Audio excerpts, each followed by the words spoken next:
Baik, selamat datang kembali di channel Tanya Soal, di mana di video kali ini kita akan bahas kembali soal-soal untuk persiapan sesi mandiri ITB untuk materi fisika, topiknya di gelombang ya. Jadi ada beberapa soal yang kita pilih untuk melanjutkan pembelajaran kita di video sebelumnya mengenai topik gelombang. Nah, kita perhatikan di soal pertama untuk video kali ini. Dua gabus terapung di permukaan air laut dan berjarak 1,5 meter satu sama lain. Kedua gabus berada di puncak gelombang, dan di antara kedua gabus terdapat dua puncak gelombang. Jika frekuensi gelombang adalah 10 Hz, panjang gelombang dan kecepatan gelombang berturut-turut adalah sekian. Kalau untuk mempermudahnya mungkin kita ilustrasikan dulu. Kita anggap ini bidang datarnya, dan ada dua buah gabus di puncak gelombang. Kita misalkan ini ada puncak gelombang, ini ada gabus di sini, dan ada gelombang lain yang di puncak juga. Dan di antara mereka terdapat dua buah gelombang ya katanya. Jadi dua gabus berada di puncak gelombang, dan di antara kedua gabus terdapat dua puncak lagi. Berarti kalau kita gambarkan kurang lebih posisinya seperti ini, 1, 2. Mungkin kalau kita gambarnya skalanya kurang bagus, kita rapikan, berarti dia posisinya berarti ada 4 ya. Kita gambarkan sekali lagi. Saat ini seperti ini dia. Jadi gabus yang dimaksud tadi ada dua gabus di puncak, dan ada dua puncak gelombang di antara mereka berdua. Disebutkan bahwa jarak kedua gabus adalah 1,5 meter. Berarti dari sini kemari adalah 1,5 meter. Dan kita hitung panjang gelombangnya. Bahwa dari sini ya, kita mungkin pakai warna yang berbeda. Bahwa jarak dari puncak ke puncak ini 1 gelombang. Ini 2 gelombang. Ini 3 gelombang. Berarti di antara kedua gabus tersebut terjadi 3 buah gelombang. Jadi 3 buah gelombang tadi sama dengan jaraknya 1,5 meter. Berarti satu buah gelombang memiliki jarak 1,5 dibagi 3, yaitu sebesar 0,5 meter. Kita sudah dapat panjang gelombangnya. Kemudian diketahui bahwa frekuensinya 10 Hz, di mana rumus cepat lambat itu adalah lambda kali frekuensi. Berarti 0,5 kali 10 sama dengan 5 meter per second. Berarti lambda dan cepat lambatnya sudah kita peroleh, maka jawabannya adalah yang di option A. Kita lanjut ke soal kedua. Seutas tali yang diikat pada salah satu ujungnya memiliki panjang 6 meter. Pada tali terjadi gelombang stasioner yang memiliki 4 simpul. Kita gambarkan dulu, ada sebuah tali yang diikat di ujungnya. Kemudian terjadi 4 simpul. Jadi simpul 1, simpul kedua, simpul ketiga, simpul keempat. Kalau gelombang stasioner kita gambarkan seperti ini. Dan disebutkan bahwa panjang tali tadi adalah sebesar 6 meter. Berarti jarak dari sini kemari adalah 6 meter. Nah, seperti yang tadi kita juga hitung dulu panjang gelombangnya. Ini adalah dari kemari 1 gelombang. Yang ini setengah gelombang. Berarti totalnya adalah 1,5 gelombang. Itu sama dengan 6 meter. Berarti lambdanya adalah 6 dibagi 1,5 sama dengan 4 meter. Ini adalah yang bisa kita peroleh dari kalimat pertama ya, sampai 4 simpul tadi. Kemudian jika cepat lambat gelombangnya adalah 40 meter per second, V-nya sama dengan 40 meter per second. Kita kembalikan ke rumus dasarnya, V sama dengan lambda kali F. Berarti 40 sama dengan 4 kali frekuensi, berarti frekuensinya sama dengan 10 Hz. Untuk ini jawabannya adalah yang di option B. Kita lanjut. Sebuah gelombang berjalan memiliki persamaan simpangan Y sama dengan A sin 2T kurang X. Kecepatan simpangan gelombang tersebut adalah. Jadi untuk mengerjakan soal ini kita bisa dengan dua cara. Yang pertama adalah kita hafal rumusnya, atau metode kedua adalah kita lakukan dengan cara diferensial atau turunan. Jadi kalau kita tuliskan persamaan umum gelombang, yaitu Y sama dengan A sin WT kurang KX, maka nilai V-nya itu adalah WA cos WT kurang KX. Di soal diberikan bahwa nilai Y-nya adalah A sin 2T kurang X.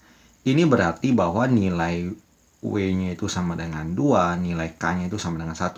Kita kembalikan ke rumusnya. V sama dengan W-nya berarti 2, K-nya tetap, cos biasanya dalam kurung tidak berubah ya, jadi 2T kurang X. Maka jawabannya adalah di option A ya, 2A kali cos 2T kurang X. Atau kalau kita mau menggunakan cara diferensial juga boleh. Jadi Y sama dengan A sin WT kurang KX. Bagaimana kita bisa mendapatkan rumus WA cos WT kurang KX ini adalah bahwa V itu sama dengan DY per DT. Jadi kita turunkan si Y ini terhadap waktu. Yang memiliki variabel waktu adalah WT. Jadi turunan dari WT adalah W. A-nya adalah konstanta tidak berubah. Turunan dari sin adalah cos. Kemudian W-nya tetap kita tulis kurang KX. Nah, dengan cara yang sama, ketika kita memiliki persamaan Y sama dengan A sin 2T kurang X, maka V-nya sama dengan turunan dari 2T adalah 2, yang A-nya konstantanya kita biarkan, turunan dari sin adalah cos, yang dalam kurung kita tulis ulang. Nah, untuk yang ini ada dua permasalahan yang bisa kita jumpai. Yang pertama adalah bahwa kalau kita menghafal rumus, ada kalanya ketika soal diperumit ya, bahwa misalkan gelombang berjalan itu Y sama dengan sin. Bisa saja bentuk gelombangnya itu dirubah ya, bahwa gelombangnya tidak berjalan dari titik nol, misalkan dia dari posisi puncak, jadi nanti persamaannya tidak harus dalam bentuk sin, bisa saja soalnya diberikan dalam bentuk Y sama dengan A cos, itu nggak ada masalah, itu bisa saja dirombak oleh si pembuat soal, dan tentunya rumus kecepatannya berubah, jadi nanti kamu harus menghafal rumus baru. Nah, sedangkan kalau menggunakan metode turunan, ketika kita mempelajari turunan trigonometri khususnya, maka apapun persamaan gelombang yang diberikan dalam bentuk rumus Y-nya, kita akan tetap bisa membuat turunan pertama dari si fungsi Y. Namun tentunya membutuhkan waktu pengerjaan yang lebih panjang. Jadi masing-masing cara ada plus minusnya, tergantung bagaimana kita mengadaptasi ketika ada variasi soal baru yang mungkin ditanyakan nanti pada saat ujian. Oke, kita lanjutkan ke soal berikut, penerapan dari soal sebelumnya.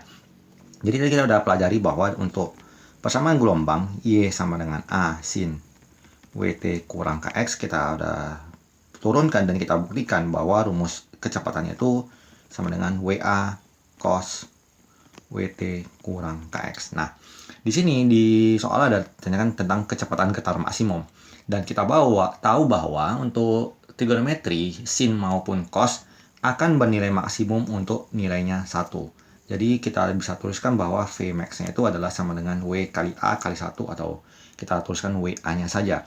Jadi dari soal Y sama dengan 10 sin 3T kurang 2X, berarti nilai W-nya adalah 3, nilai A-nya sama dengan 10, maka V max-nya adalah sama dengan W kali A, berarti 3 kali 10 sama dengan 30 meter per second.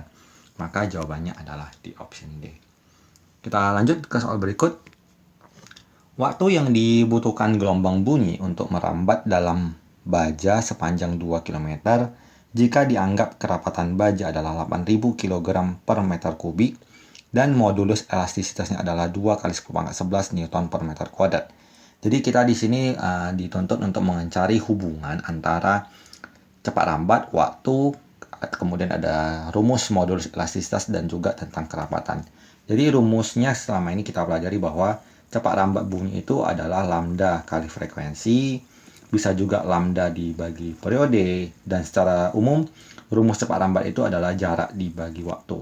Dan karena kaitannya dengan benda padat yang diberikan nilai E dan nilai ρ-nya, kita tuliskan rumus baru V sama dengan akar modulus elastisitas dibagi kerapatan.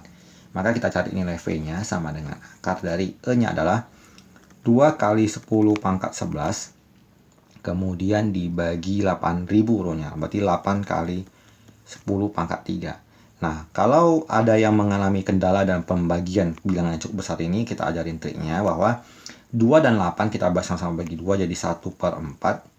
Kemudian ini 10 pangkat 11 dan 10 pangkat 3, pangkatnya dikurang, jadi 10 pangkat 11 kurang 3 jadi 10 pangkat 8. Dan kita akarkan bahwa akar dari 1/4 adalah setengah, dan 10 pangkat 8 diakarkan, pangkatnya dibagi 2 menjadi 10 pangkat 4. Setengah itu 0,5 dikali 10.000 berarti adalah sebesar 5.000 meter per second. Ini adalah nilai V-nya. Dan dia diharapkan untuk merambat sejauh 2 km. Kita kembalikan ke rumusnya ini. Berarti T-nya sama dengan S per V. S-nya kita tukar ke dalam satuan yang sama ke meter. Jadi jarak yang 2 km tadi kita tukar ke meter menjadi 2000 dan V-nya adalah 5000. Berarti jawabannya adalah 2/5 atau sama dengan 0,4 meter per second. Jadi jawabannya adalah di option D. Jadi demikian beberapa soal yang bisa kita bahas bersama di video kali ini. Semoga bisa membantu mengingat-ingat kembali rumus tentang gelombang. Dan kalau ada materi khusus yang ingin kamu request, boleh juga nanti kamu minta ya di kolom komentar. Nanti kita carikan lagi referensi-referensi soalnya. Demikian video kali ini, semoga bermanfaat dan sampai jumpa di video selanjutnya.